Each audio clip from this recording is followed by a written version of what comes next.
So if you're a current X-Men fan, then you know about how there's going to be an event called the Fall of X. In this book, we start to see those things start to fall into place.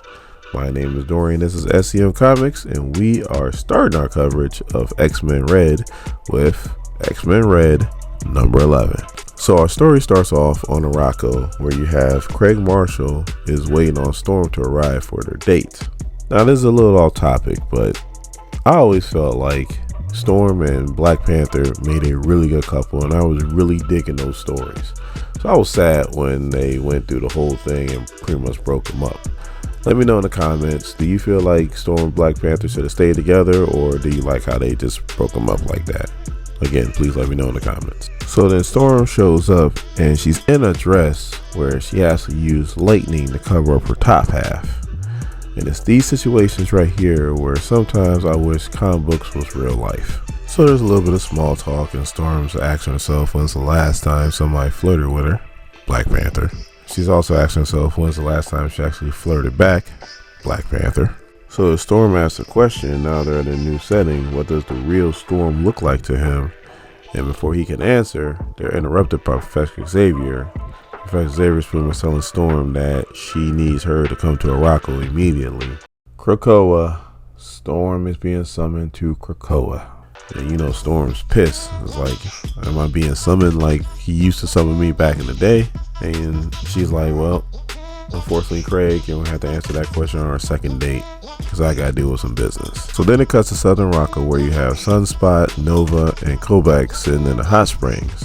And Sunspot goes to Nova and is like, so how's everything going? Now this is Richard Rider Nova, not Sam Alexander Nova. So the proscenium is gone, destroyed, something.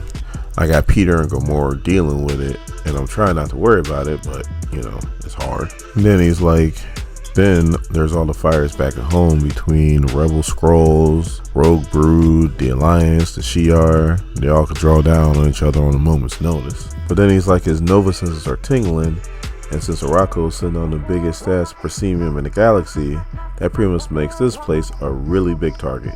But then he goes, but my therapist said that he will quit unless I take off 6 hours each and every week. So this is why I'm sitting here in this hot tub while the galaxy burns. And Kobach's like, wise. A warrior who cannot rest can only die, Richard Rider. And Nova's like, yeah, I was talking about Storm's date. Really wasn't talking about your Galaxy Cop stuff. And Richard Rider's like, we're not really Galaxy Cops.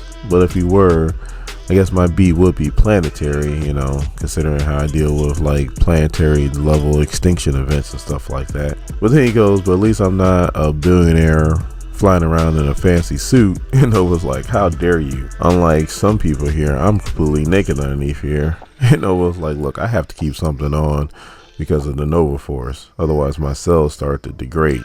And Nova's like, likely story. So then Kobach stands up in all of his glory and goes, well, I gotta go get ready for this fight for this last seat on the Ring of Arakko. I have no plans to yield. Next time you see me, I'll either earn my place on the Ring of Arakko or I'll be dead. One or the other. So then Nova asks the Sunspot, who's he fighting? And he's trying to describe the dude. He was like, think of Wolverine as an Omega level. Now double it. Nova's like, oh man. Then all of a sudden there's this big blast and somebody's trying to come through the Eternal Ring. And Sunspot's like, someone or something is trying to come through. So Nova, suit up.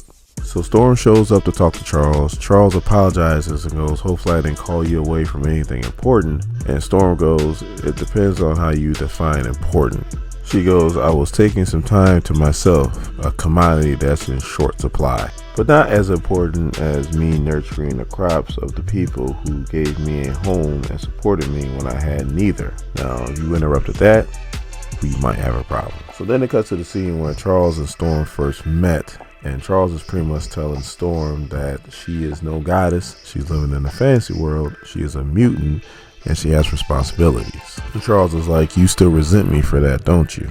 And Storm's like, you told me I live in a fantasy world, and I was young enough to believe you. You took me away from me helping my people survive to help you. And then Charles is like, Was I wrong? How many times have you saved the world? How many times has the X-Men saved the universe? And then Storm's like, the greatest good for the greatest number of people.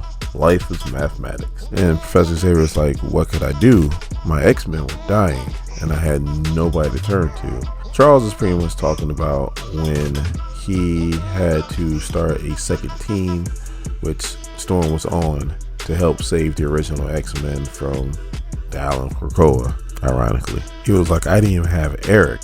And Storm goes, his name is Max. Pretty much what Professor Xavier's getting at is he, Magneto, and Myra started this whole Krakoa thing. So Myra is no longer a mutant anymore.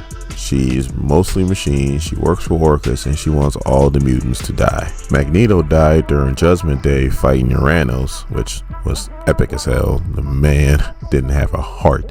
He was still living. So now Professor Xavier feels like he's all alone trying to do this all by himself. And he knows that Magneto said something to Storm before he died. The reason why he doesn't know is because during Judgment Day, he was in a crazy psychic battle, so he was pretty much preoccupied. And with this whole Sins of Sinister thing happening, Charles pretty much wants to know if Eric knew about him and the Sinister gene even when Charles didn't know about it. And so he's asking Storm what was Magneto's last words, and Storm's like, nope, it was private. And then Charles is like, not from me. And then Storm's like, especially from you. And then Storm's like, look, I'm no longer X-Men. You no longer lead a team.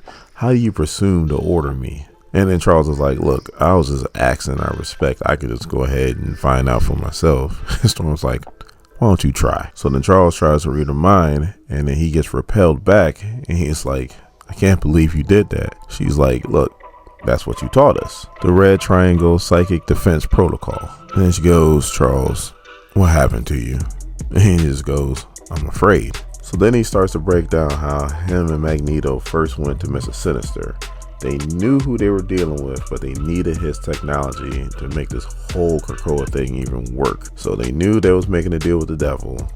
And he was like, if there was a serpent in our Garden of Eden, it had a red diamond on his forehead, or a club, or a spade, or a heart. And he's pissed at himself because he could have easily just invaded Sinister's mind and knew exactly what he was planning and stopped it right there. Multiple timelines, trillions of people dead, all because he decided not to invade Sinister's mind. But then there's times like this where he gets angry and then he tried to invade people's mind anyway. He's like, am I Sinister? And then Storm goes, he was thinking about you till the end. He wanted me to watch you.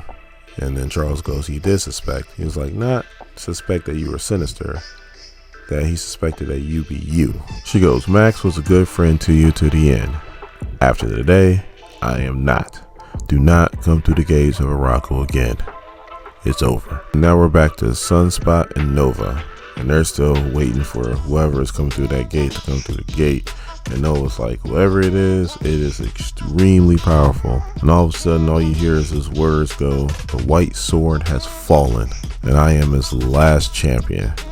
And then we see it's Ironfire, baby, saying that Genesis is coming. So if you read Ten of Swords 3 years ago, we're finally about to get the payoff.